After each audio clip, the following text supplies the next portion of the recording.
Welcome to Shukla study point. आप सभी का हार्दिक स्वागत करता हूं मैं शिवम शुक्ला आपके अपने YouTube channel Shukla study point में। और ये आपका सिलेबस है, नवीनतम पाठ्यक्रम है बीए थर्ड ईयर का। बीएससी में अगर आपने होम साइंस लिया है तो उसके लिए भी इम्पोर्टेंट है, ठीक है। लेकिन खास करके बहुत सारे छात्र छात्राएँ हमारे बीए में ही पढ़ते हैं, तो बीए के लिए ही मैं ऑलरेडी पढ़ाता भी हूँ। लेकिन अगर आपने बीएससी भी किया, एक प्रकार से बीएससी होम साइंस से कर रहे हैं, तो उसके लिए भी इम्पोर्टेंट है ये सिलेबस, ठीक है।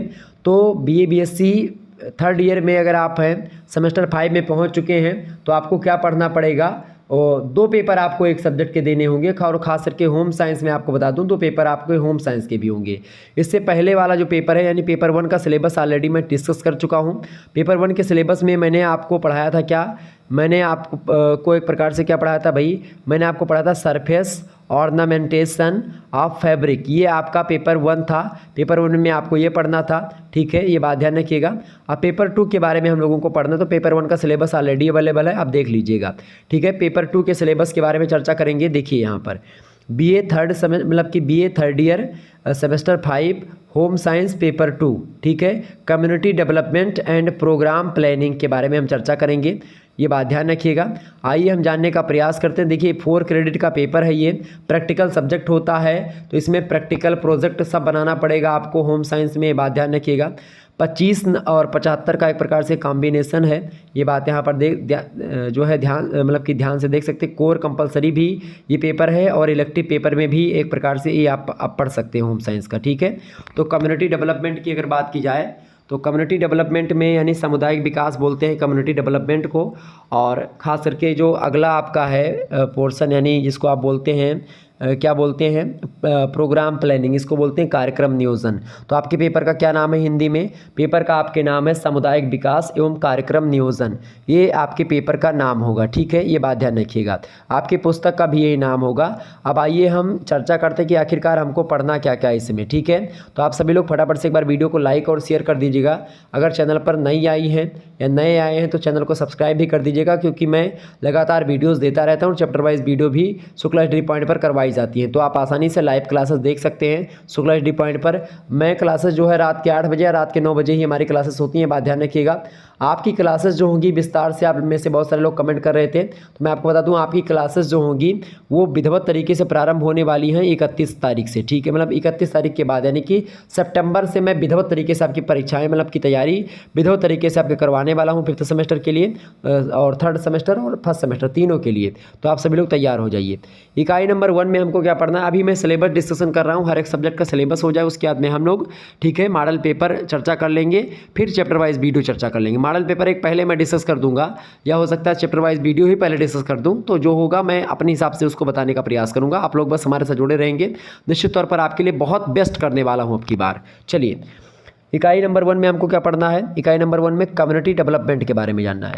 कम्युनिटी माने होता है समुदाय या सामुदायिक, और डेवलपमेंट माने होता है विकास। तो सामुदायिक विकास के बारे में चर्चा करेंगे। सामुदायिक विकास की मीनिंग को हम जानेंगे समझेंगे, यानी सामुदायिक जो विकास है उसका अर्थ, डेफिनेशन माने होता है परिभाषा, तो कम्युनिटी डेवलपमेंट यानी कि सामुदायिक विकास की परिभाषा समझेंगे।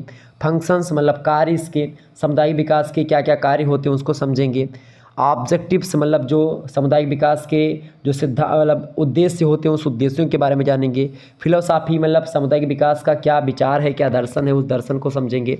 इसके अलावा principles of community development programme in India, मतलब खास करके प्रश्न कह रहा है समुदाय के सिद्धांत या सामुदायिक सिद्धांत, खास करके प्रिंसिपल्स ऑफ कम्युनिटी, ठीक है। तो ये हम चर्चा करेंगे, यानी समुदाय के सिद्धांत और भारत में विकास कार्यक्रम जो चले हैं उन विकास यानी development programme in India, Bharat में विकास कार्यक्रम, सामुदायिक विकास के जो कार्यक्रम चलाए गए हैं उन कार्यक्रमों के बारे में हम आपको बताएंगे। इसके पहले प्रिंसिपल्स ऑफ कम्युनिटी यानी जो सामुदायिक सिद्धांत है, समुदाय के जो सिद्धांत हैं उन सिद्धांतों के बारे में चर्चा करेंगे। तो इस प्रकार से या सामुदायिक सिद्धांतों का विकास किस प्रकार से इंडिया में हुआ, इसको भी चर्चा करेंगे। तो इस प्रकार से आपका इकाई नंबर 1 में हम लोगों को इन चैप्टर्स का सामना करना पड़ेगा, पढ़ना पड़ेगा। इसके बाद में इकाई नंबर 2 में हम प्रवेश करेंगे। इकाई नंबर 2 में हम लोगों को क्या पढ़ना है, इकाई 2 में हमको पढ़ना है कम्युनिटी डेवलपमेंट ऑर्गेनाइजेशंस के बारे में, यानी सामुदायिक विकास संगठन के बारे में। ठीक है, तो सामुदायिक विकास संगठन के बारे में चर्चा करेंगे। सामुदायिक विकास संगठन की मीनिंग यानी अर्थ के बारे में समझेंगे कि सामुदायिक विकास संगठन का क्या अर्थ होता है, टाइप्स यानी कितने प्रकार का होता है सामुदायिक विकास संगठन। इसके अलावा राष्ट्रीय स्तर पर इसके सिद्धांत क्या क्या हैं कम्युनिटी डेवलपमेंट के। राष्ट्रीय स्तर पर हम समझेंगे सामुदायिक विकास संगठन को। जो सामुदायिक विकास संगठन राष्ट्रीय स्तर पर है उनके बारे में जानेंगे, उनकी भूमिका क्या होती है उसको समझेंगे, और प्रशासनिक संरचना उनकी क्या होती है, यानी कि प्रिंसिपल्स माने होता है सिद्धांत, रोल माने भूमिका, administrative structure at the national, state, district, block and village levels. मतलब हमको पढ़ना क्या क्या है, यानी हमको पढ़ना है खास करके सिद्धांत है सामुदायिक विकास संगठन के सिद्धांत हैं, और सिद्धांत की भूमिका और प्रशासनिक संरचना। ठीक है, अच्छा ये जो सिद्धांत है खास करके ये राष्ट्रीय स्तर पर भी हैं। ठीक है, इसके अलावा राज्य स्तर पर भी हैं, जिला स्तर पर भी हैं, ब्लॉक स्तर पर भी सामुदायिक विकास संगठन हैं, और ग्राम स्तर पर भी हैं। तो इन सभी स्तरों के बारे में चर्चा करेंगे, किस प्रकार से राष्ट्र से लेकर के यानी देश स्तर यानी राष्ट्रीय स्तर, फिर राजकीय स्तर, फिर जिला स्तर, फिर ब्लॉक स्तर, फिर ग्राम स्तर, तो इन सभी लेवल के बारे में चर्चा करेंगे। यहाँ पर आप देख सकते हैं principal, role and administrative structure at the national, state, district, block and village levels. तो जो एडमिनिस्ट्रेटिव स्ट्रक्चर है, जो प्रशासनिक संरचना है, राष्ट्रीय प्रशासनिक संरचना, राजकीय, जिला प्रशासनिक संरचना, खास करके सिद्धांतों के सामुदायिक विकास संगठन के सिद्धांतों की और भूमिका उसकी क्या क्या है इन सभी चीज़ों क्षेत्रों में, तो इन चीज़ों के बारे में हमको चर्चा करनी है। इसके बाद में हर लेवल पर, district level, state level, block level, village level और कंट्री लेवल, ठीक है, नेशनल लेवल। इकाई नंबर 3 में हम लोग पढ़ेंगे, इकाई नंबर 3 में यानी कि यूनिट 3 में आपको क्या पढ़ना है, home science extension education in community development, यानी कि इसमें आपको पढ़ना सामुदायिक विकास में गृह विज्ञान प्रसार शिक्षा। गृह विज्ञान में आप लोगों ने प्रसार शिक्षा एक्सटेंशन एजुकेशन पढ़ा होगा। इससे पहले एक्सटेंशन एजुकेशन के बारे में हमने विस्तार से आपको बताया था। तो एक्सटेंशन एजुकेशन ऑलरेडी आप पढ़ चुके हो, ठीक है। तो एक्सटेंशन एजुकेशन के बारे में हम लोगों को यहाँ पर पढ़ना है, और गृह विज्ञान में एक्सटेंशन एजुकेशन जो है बड़ी इंपॉर्टेंट भूमिका निभाता है। तो सामुदायिक विकास में खास करके गृह विज्ञान प्रसार शिक्षा की क्या भूमिका होती है, बहुत भूमिका होती है, तो उसके बारे में चर्चा करेंगे। खास करके इसकी ओरिजिन देखेंगे, यानी उसका उत्पत्ति कैसे हुई, प्रसार मतलब सामुदायिक विकास में गृह विज्ञान प्रसार शिक्षा की उत्पत्ति और इसकी अवधारणा यानी कॉन्सेप्ट को समझेंगे। नीड मतलब इसकी क्या आवश्यकता है प्रसार शिक्षा की सामुदायिक विकास में। इसके अलावा इंपॉर्टेंस मतलब इसका क्या महत्व है, and contribution of home science extension education in national development, यानी राष्ट्रीय विकास में गृह विज्ञान प्रसार शिक्षा का क्या योगदान है, इसको हम चर्चा करेंगे इकाई नंबर 3 में। तो इतने चैप्टर आपको यहाँ पर पढ़ने हैं। इकाई 4 में हमको क्या पढ़ना है भाई, इकाई 4 में हम प्रवेश करेंगे। अच्छा, भाई का मतलब यहाँ पर हमारी बहनें भी हैं, उनको लिए भी भाई संबोधन है, और भाइयों के लिए तो भाई है ही, ठीक है। तो बहुत सारे छात्राएं ही, खास करके अधिकतर छात्राएं ही पढ़ती हैं गृह विज्ञान, कुछ छात्र भी पढ़ते हैं, तो इसीलिए एक प्रकार से ध्यान रखिएगा। वैसे भाई कहने की आदत है मेरी ज़्यादा, ठीक है। तो ये इसके लिए माफ़ी चाहूँगा कि जो हमारी बहनें हैं वो सोचे कि सर जी भाई बोल रहे हैं, तो उसके लिए मैं जो है माफ़ी चाहता हूँ, तो आप लोग उसको क्षमा करिएगा। जो ठीक है, जो गलतियाँ हो रही खास करके इस प्रकार संबोधनात्मक गलतियाँ कि बहन बोलना चाहिए तो भाई निकल गया, तो चूँकि भाई भी पढ़ते हैं बहन भी पढ़ती हैं, तो अपने अपने हिसाब समझिएगा। लेकिन जब होम साइंस की बात करते हैं तो खास करके बहनें ही पढ़ती हैं हमारी, ठीक है, तो उनके लिए बड़ी बेस्ट है, मतलब कि बहुत अच्छा है एक प्रकार से सिलेबस में डिस्कस कर रहा हूँ, और आप आसानी से समझ भी रही हैं, और आप लोग बहुत विधिवत तरीके से पढ़ती हैं, और मुझे बड़ा अच्छा लगता है। इसीलिए मैं प्रयास करूँगा कि आपको सारे सिलेबस मतलब पूरा सिलेबस का सिलेबस जो है आपको बिल्कुल फ्री में यूट्यूब पर ही पढ़ाने का प्रयास करूं। महासंग्राम वीडियो पढ़ाऊं जिसमें एक ही वीडियो में सारा का सारा सिलेबस मैं कवर कर दूं। महामैराथन क्लास आपकी करवाऊंगा, मॉडल पेपर करवाऊंगा, ऑब्जेक्टिव क्वेश्चंस करवाऊंगा, लिखित प्रश्न करवाऊंगा, पेपर में कैसे प्रश्न आते हैं सारी चीज़ें बताऊँगा आपको। तो चिंता करने की आपको बिल्कुल भी आवश्यकता नहीं है। आप घर पर रह रही हैं, कॉलेज जा रही हैं, नहीं जा रही, कोई दिक्कत की बात नहीं है। चलिए, इकाई नंबर 4 में हमको क्या पढ़ना है, रिसेंट डेवलपमेंट प्रोग्राम, यानी जो आरंभिक या इस समय जो खास करके आरंभिक नहीं, जो इस समय हालिया विकास कार्यक्रम है खास करके फॉर वुमेन एंड चिल्ड्रन, मतलब महिलाओं एवं बच्चों के लिए जो हालिया विकास कार्यक्रम है उनके बारे में हमको पढ़ना है यहाँ पर इकाई नंबर 4 में। खास करके support to training and employment for women, इसको शॉर्ट फॉर्म में बोलते हैं स्टेप। स्टेप जो है एक प्रकार से एक कार्यक्रम है, स्टेप क्या है, एक कार्यक्रम है और ये कार्यक्रम महिलाओं और बच्चों के लिए चलाया गया हालिया विकास कार्यक्रम है। ठीक है, इसका हिंदी में मतलब होता है महिलाओं के लिए प्रशिक्षण एवं रोजगार हेतु सहायता। इसका हिंदी मतलब होगा सपोर्ट माने सहायता, ट्रेनिंग माने प्रशिक्षण, एम्प्लॉयमेंट मतलब होता है रोजगार, फॉर विमेन मतलब महिलाओं के लिए रोजगार और खास करके प्रशिक्षण, इसके लिए सहायता करती है ये संस्था, यानी कि स्टेप जो संस्था है, स्टेप कार्यक्रम जो है। इसके बाद में जो दूसरा कार्यक्रम है आपका वो है SGSY। SGSY का फुल फॉर्म होता है स्वर्ण जयंती ग्राम स्वरोजगार योजना। इसको हिंदी में स्वर्ण जयंती ग्राम स्वरोजगार योजना के नाम से ही जानते हैं। तो इसका फुल फॉर्म आपसे पूछे, इस स्टेप का फुल फॉर्म क्या है, support to training and employment for women. ये स्टेप का फुल फॉर्म है। ये क्या है, ये डेवलपमेंट प्रोग्राम है विमेन एंड चिल्ड्रन डेवलपमेंट को लेकर के खास करके। ठीक है, ये बात ध्यान रखिएगा। तो कुछ महिलाओं को लेकर के हैं, कुछ चिल्ड्रन को लेकर के हैं। SGSY की बात की जाए तो ये क्या है, ये स्वर्ण जयंती ग्राम स्वरोजगार योजना है। ठीक है, ये बात ध्यान रखिएगा। इसके बाद में अगला जो एक प्रकार से प्रोग्राम है खास करके विकास के कार्यक्रम जो हैं चिल्ड्रन को लेकर के, चाइल्ड बच्चों को लेकर के, वो है चाइल्ड डेवलपमेंट सर्विस, यानी इसको आप ICDS कहते हैं। ICDS का फुल फॉर्म क्या होता है, चाइल्ड डेवलपमेंट सर्विसेज मतलब एकीकृत बाल विकास सेवाएं। ठीक है, ये होता है एक प्रकार से सर्विसेज जिसको आप बोलते हैं। ठीक है, तो चाइल्ड डेवलपमेंट सर्विसेज। ठीक है, इंटीग्रेटेड माने होता है एकीकृत, तो यहाँ पर इंटीग्रेटेड लिखा, वही मैं सोच रहा था कि कुछ छूट रहा है। तो एकीकृत माने, इंटीग्रेटेड माने क्या होता है, एकीकृत। तो इस एकीकृत बाल विकास यानी कि चाइल्ड माने बाल, डेवलपमेंट माने विकास, सर्विसेज माने सेवाएं। तो एकीकृत बाल विकास सेवाएं, इसको हिंदी में कहते हैं ICDS को, और हिंदी में इसको क्या बोलते हैं, हिंदी में क्या बोलते हैं भाई, इसको हिंदी में इसको बोलते हैं एकीकृत बाल विकास सेवाएं, अंग्रेजी में इंटीग्रेटेड चाइल्ड डेवलपमेंट सर्विसेज। ठीक है, तो इकाई नंबर 4 में हमको ये पढ़ना है। इकाई 5 में हमको क्या पढ़ना है, इकाई 5 में support service of youth development मतलब युवा विकास की सहायता को लेकर के कुछ सेवाएं हैं, उन सेवाओं के बारे में हमको पढ़ना, सर्विसेज के बारे में, यानी युवा विकास की सहायता सेवा। अब इसमें NCC, NSS, यूथ कैंप और यूथ क्लब आते हैं। ठीक है, ये बात ध्यान रखिएगा।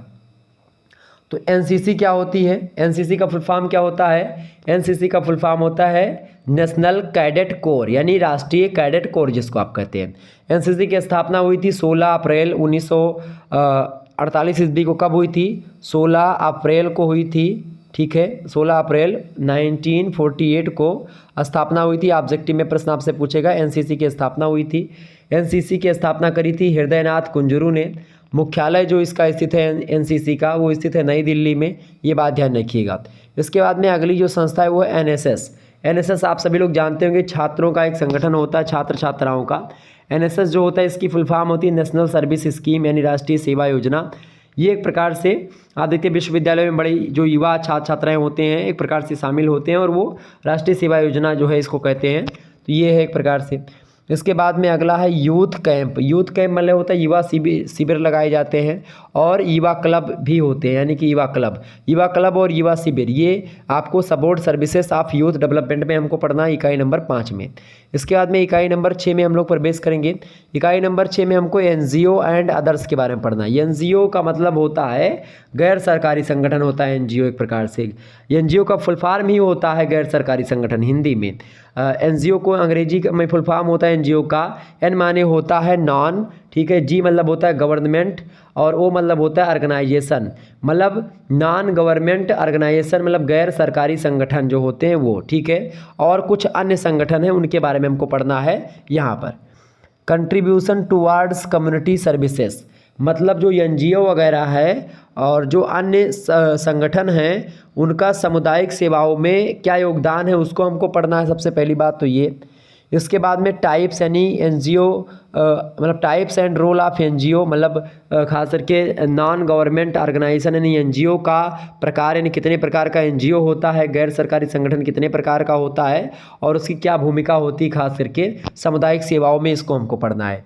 अब खास करके इसमें खास करके जो संगठन है उसमें आपका आता है WHO की बात की जाए तो WHO क्या है? WHO का फुल फॉर्म क्या होता है? World health organisation.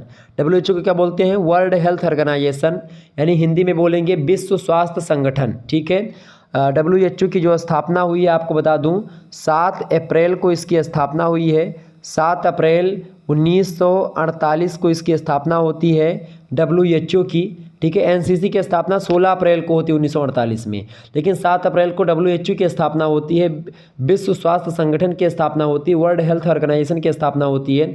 इसका जो मुख्यालय स्थित है जिनेवा में। जिनेवा आपका पड़ता है स्विट्जरलैंड में। कहाँ पड़ता है? स्विट्जरलैंड में पड़ता है, ये बात ध्यान रखिएगा, स्विट्जरलैंड में पड़ता है। ठीक है, ये बात ध्यान रखिए, जिनेवा। तो जिनेवा में मुख्यालय स्थित है किसका? WHO का। इसके बाद में अगला जो संस्था है आपकी वो है केयर। केयर की बात की है तो केयर को क्या बोलते हैं? केयर का फुल फॉर्म होता है cooperative for assistance and relief everywhere. ठीक है, ये आपका क्या है? ये एक प्रकार से इसका फुल फॉर्म है। किसका फुल फॉर्म है भैया? ये केयर का फुल फॉर्म है। ये भी एक प्रकार से एक संगठन है। इसके बाद में अगला जो आपको संगठन पढ़ना है यूनिसेफ के बारे में। यूनिसेफ जो है इसकी अगर बात की तो संयुक्त राष्ट्र इसको बोलते हैं, क्या बोलते हैं भाई? यूनिसेफ को क्या बोलते हैं? यूनिसेफ का फुल फॉर्म होता है, यूनिसेफ का क्या फुल फॉर्म होता है? United Nations children fund. ठीक है, क्या होता है? यूनाइटेड नेशन चिल्ड्रन फंड, यानी संयुक्त राष्ट्र बाल कोष जिसको आप कहते हैं, संयुक्त राष्ट्र बाल कोष। यूनिसेफ का फुल फॉर्म होता है हिंदी में। अंग्रेजी में यूनिसेफ का फुल फॉर्म होता है यूनाइटेड नेशंस चिल्ड्रन फंड। इसकी स्थापना होती है दिसंबर में। ठीक है, कहाँ पर होती है? दिसंबर में इसकी स्थापना होती है 1946 में, 1946 में। ये बात ध्यान रखिएगा। संयुक्त राष्ट्र संघ का ही एक प्रकार से एक कार्यक्रम है ये। इसके बाद में अगला है यूनेस्को। यूनेस्को की अगर बात की है तो यूनेस्को की फुल फॉर्म होती है, यूनेस्को की क्या फुल फॉर्म है भाई? यूनेस्को की फुल फॉर्म है, यूनेस्को को क्या बोलते हैं भाई? United Nations Educational Scientific and Cultural Organisation बोलते हैं यूनेस्को को, यानी संयुक्त राष्ट्र शैक्षिक वैज्ञानिक और सांस्कृतिक संगठन। यूनेस्को का जो मुख्यालय स्थित है, इसकी अगर बात की है तो मुख्यालय स्थित है इसका पेरिस में। यानी पेरिस कहाँ पर है? पेरिस जो है फ्रांस की राजधानी है। कहाँ की राजधानी है? पेरिस फ्रांस की राजधानी है। ध्यान रखिएगा, ऑब्जेक्टिव में प्रश्न बहुत आते हैं, इसीलिए मैं सोच रहा हूँ कि इसी में आपका कुछ ऑब्जेक्टिव भी तैयार हो जाए इसके सिलेबस के माध्यम से। तो इसकी स्थापना जो हुई थी वो कब हुई थी भाई? स्थापना हुई थी 16 नवंबर को। 16 नवंबर को स्थापना हुई थी 1945 में। लंदन में इसकी स्थापना हुई थी। लंदन कहाँ पर पड़ता है? यूनाइटेड किंगडम में पड़ता है, इंग्लैंड में पड़ता है। इंग्लैंड की राजधानी लंदन है। ठीक है, ये बात ध्यान रखिएगा। तो वहीं पर 16 नवंबर 1945 को यूनेस्को का गठन किया जाता है। ठीक है, ये बात ध्यान रखिएगा। इसका मुख्यालय पेरिस में स्थित है, फ्रांस में, फ्रांस की राजधानी पेरिस। तो ये होगा यूनेस्को। इसके बाद अगला जो संस्था है आपका संगठन है वो है यूएनडीपी। यूएनडीपी की अगर बात की है तो यूएनडीपी का फुल फॉर्म होता है यूनाइटेड नेशंस डेवलपमेंट प्रोग्राम। ठीक है, क्या होता है? United Nations Development Programme. United Nation Development Programme को हिंदी में बोलते हैं संयुक्त राष्ट्र विकास कार्यक्रम। और इसकी अगर बात की जाए, इसकी स्थापना हुई थी यूएनडीपी की 22 नवंबर को। 22 नवंबर 1965 को एक प्रकार से इसकी स्थापना होती है यूएनडीपी की, यूनाइटेड नेशंस डेवलपमेंट प्रोग्राम की एक कार्यक्रम है ये बात ध्यान रखिएगा। और अगला जो आपका है संगठन वो कौन सा है भाई? अगला है CRY यानी कैरी। कैरी की अगर बात की जाए तो इसको बोलते हैं child right and you. Child right and you यानी कि जो बाल अधिकार होते हैं उसके बारे में हमको पढ़ना होता है। और भारत में इसकी स्थापना भारत के द्वारा की गई है और भारत का एक संगठन है, भारत के द्वारा चलाया जाता है। इसकी स्थापना होती है क्राई की यानी कैरी की 1979 में इसकी स्थापना होती है ईस्वी में, ध्यान रखिएगा इसको। अगला जो है एक प्रकार से अगला जो आपका है वो कौन सा? Help Age India. Help Age India एक धर्मार्थ संगठन है और इसकी स्थापना होती है 1978 में। ठीक है, ये बात ध्यान रखिएगा। ओके, हेल्प पेज इंडिया मतलब हेल्प एज इंडिया। ओके, ये बात ध्यान रखिएगा। आगे बढ़ते तो एक प्रकार से ये सब जो है कुछ संगठन है जो कि एक प्रकार से इंपॉर्टेंट भूमिका निभाते हैं। इकाई नंबर 7 में आपको पढ़ना है लीडरशिप के बारे में। ठीक है, लीडरशिप की बात की तो एक कार्यक्रम नियोजन में लीडरशिप बड़ा इंपॉर्टेंट भूमिका निभाता है। नेतृत्व जिसको आप कहते हैं, तो लीडरशिप को अंग्रेजी में क्या मतलब हिंदी में क्या बोलेंगे? नेतृत्व। ठीक है, नेतृत्व, ध्यान रखिएगा। नेतृत्व के बारे में समझते हैं ना? ठीक है, बिल्कुल मैं समझाऊंगा विस्तार से। तो लीडरशिप का कॉन्सेप्ट समझना है, यानी कि नेतृत्व की अवधारणा, यानी अवधारणा मतलब होता है, कॉन्सेप्ट का मतलब सीधा सा होता है मीनिंग एंड डेफिनेशंस, यानी उसको हम विस्तार से जान लें, समझ लें कि आखिरकार नेतृत्व क्या है। तो आपसे प्रश्न क्या पूछेगा जब अवधारणा की बात करता है, तो जब अवधारणा सिलेबस में लिखा होता है तो उस वहाँ से प्रश्न आपसे पूछा आता है, अधिकतर वो प्रश्न आता है आपका कि भाई नेतृत्व से आप क्या समझते हैं और इसके प्रकार एवं महत्व पर चर्चा कीजिए, ऐसे प्रश्न आपसे पूछेगा। तो लीडरशिप का कॉन्सेप्ट समझना है, डेफिनेशन भी समझनी है, टाइप्स यानी प्रकार समझना है, और इम्पोर्टेंस यानी महत्व भी समझना है हमको नेतृत्व का। इसके बाद में function and role of community leaders, मतलब जो सामुदायिक नेता हैं उन नेताओं के कार्य और उनकी भूमिका, यानी कि फंक्शंस यानी कार्य, रोल माने भूमिका किसकी, आप कम्युनिटी लीडर्स मतलब कि जो सामुदायिक नेता हैं उन सामुदायिक नेताओं के कार्य क्या होते हैं उसको जानना है, और उनकी क्या भूमिका होती है सामुदायिक कार्यक्रमों में या खास करके लीडरशिप में, उसके बारे में चर्चा करेंगे। इसके अलावा सामुदायिक कार्यक्रम के साथ ही साथ उनकी क्या भूमिका होती है कार्यक्रम नियोजन में। ठीक है, आगे बढ़ते हैं। अगला जो टॉपिक आपको पढ़ना पड़ेगा इकाई 7 में, वो पढ़ना पड़ेगा methods of identifying and training of leaders, मतलब कि नेताओं की पहचान और प्रशिक्षण के क्या तरीके होते हैं, उन तरीकों के बारे में हमको जानना है यहाँ पर। ठीक है, यानी आप लिखेंगे नेताओं की पहचान और प्रशिक्षण के तरीके आपको यहाँ पर पढ़ने। कुल मिलाकर के इकाई नंबर 7 में आपको 3 टॉपिक के बारे में पढ़ना है। एक तो नेतृत्व की संकल्पना, परिभाषा और प्रकार एवं महत्व को समझना है। इसके बाद में सामुदायिक नेताओं के कार्य और भूमिका को समझना है। इसके बाद में नेताओं की पहचान कैसे करनी है और प्रशिक्षण के क्या तरीके होते हैं उसको जानना है। तो इस प्रकार से इकाई नंबर ये 7 हो गई। इकाई नंबर 8 में हम लोग प्रवेश करेंगे। इकाई नंबर 8 में हमको क्या पढ़ना है भाई, इकाई नंबर 8 में हमको पढ़ना है प्रोग्राम प्लानिंग के बारे में। प्रोग्राम प्लानिंग को अंग्रेजी में बोलते हैं, मतलब हिंदी में बोलते हैं कार्यक्रम नियोजन। कार्यक्रम नियोजन के बारे में चर्चा करेंगे। ठीक है, programme planning components cycle and its components, मतलब कि कार्यक्रम नियोजन घटक चक्र के बारे में जानेंगे और उसके जो घटक होते हैं खास करके कार्यक्रम नियोजन के उन घटकों के बारे में जानेंगे। उन घटकों में 3 घटक आप देखते हैं। पहला हो गया आपका डिज़ाइनिंग द प्रोजेक्ट, यानी परियोजनाओं को सबसे पहले डिजाइन किया जाता है कि भाई किसी भी चीज़ को करने से पहले उसका एक ब्यौरा, एक रणनीति तैयार की जाती है। तो उसको डिजाइन करना कि भाई हमको परियोजना कैसे सफल करवानी है, पूरा एक रणनीति बनाना, तो उसको हम जानेंगे। इसमें खास करके डेफिनेशन इसकी समझेंगे, defining the objectives. Defining the objectives मतलब होता है वस्तुओं को एक प्रकार से हमको डिफाइन करना है, परिभाषित करना है, वस्तुओं के बारे में, वस्तुओं की पहचान करना सबसे पहली बात। ठीक है, इसके अलावा इसके बाद में आइडेंटिफाइंग मतलब उनको पहचानना, उनको परिभाषित करना, उनके बारे में जानना समझना, ये हमको एक प्रकार से वस्तुओं के बारे में, जो प्रोजेक्ट के बारे में जानना, जिस प्रोजेक्ट को बना रहे हैं उसमें जो वस्तुएं प्रयोग की जाती हैं उनके बारे में समझना। ठीक है, रिसोर्स मतलब संसाधनों के बारे में हमको पता होना, संसाधन किसे कहते हैं इसको समझना है। अप्रोचेस क्या होना चाहिए, हमारा दृष्टिकोण क्या होना चाहिए किसी भी परियोजना को सफल करने का, उस दृष्टिकोण को भी हमको जानना है। इसके अलावा जो है फेसिबिलिटी मतलब होता है व्यवहार्यता क्या होनी चाहिए, और इसके अलावा वर्क प्लान हमारा क्या होना चाहिए, कार्य योजना हमारी क्या होनी चाहिए। इन चीज़ों के बारे में हम जानने का प्रयास करेंगे प्रोग्राम प्लानिंग में, खासकर डिजाइनिंग प्रोजेक्ट में। ठीक है, यानी कि परियोजना को डिजाइन करने में इन चीज़ों की इम्पोर्टेंट भूमिका होती, चाहे फ्लेक्सिबिलिटी की बात की जाए या वर्क प्लान की बात की जाए, अप्रोच की बात की जाए, रिसोर्स की बात की जाए, आइडेंटिफाइंग की बात की जाए, ऑब्जेक्टिव्स की बात की जाए या डिफाइनिंग की बात की जाए। ठीक है, डिफिनिंग की बात की जाए, तो इन चीज़ों के बारे में हमको पढ़ना है। इसके बाद में जो है दूसरा जो पॉइंट है वो है इम्प्लीमेंटेशन। इम्प्लीमेंटेशन को हिंदी में बोलते हैं कार्यान्वयन। क्या बोलते हैं, कार्यान्वयन, मतलब कि कार्य को करना, जारी रखना। ठीक है, कार्य को आगे बढ़ाना, तो कार्यान्वयन वो होता है। तो जब आप कार्य योजना बना लेंगे, प्लानिंग पूरी हो जाएगी, आपका दृष्टिकोण और ये सब चीज़ें क्लियर हो जाएंगी, तो उसके बाद में आपको कार्य को आगे बढ़ाना पड़ेगा, तो कार्य आगे बढ़ेगा। ठीक है, फिर उसके बाद में हमको क्या करना होता है, प्लान जब आपका एग्जीक्यूट हो गया, प्लान एग्जीक्यूट होने के बाद में हमको क्या करना होता है, जो है मॉनिटरिंग करना होता है उसकी। मॉनिटरिंग मतलब होता है निगरानी या देखभाल। ठीक है, केयरिंग, तो मॉनिटरिंग हमको करनी पड़ती है। जो प्लान हमारा है वो सही से क्रियान्वित हो रहा है, सही से चल रहा है कि नहीं चल रहा है, सही से वो इम्प्लीमेंट हो पा रहा है कि नहीं हो पा रहा है, इन चीज़ों को हमको समझना होता है।